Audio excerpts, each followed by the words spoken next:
To begin with a course evaluation, first go to the main WakeTech webpage, and under the login link, access the my.waketech.edu login.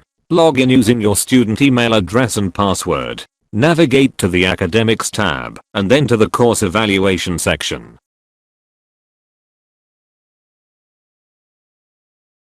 Log in using your student email address and password. A list of the courses you are currently in will appear.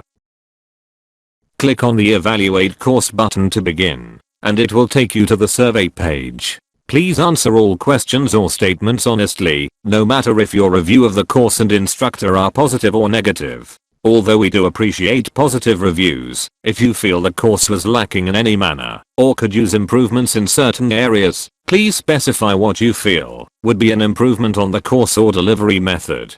Thank you in advance for your time, and we all hope you enjoy the bonus points associated with completing the course evaluations. Remember, email your instructor with a screenshot once you've received the verification of your completed course evaluation via email. Have a great day, and we hope to see you next semester.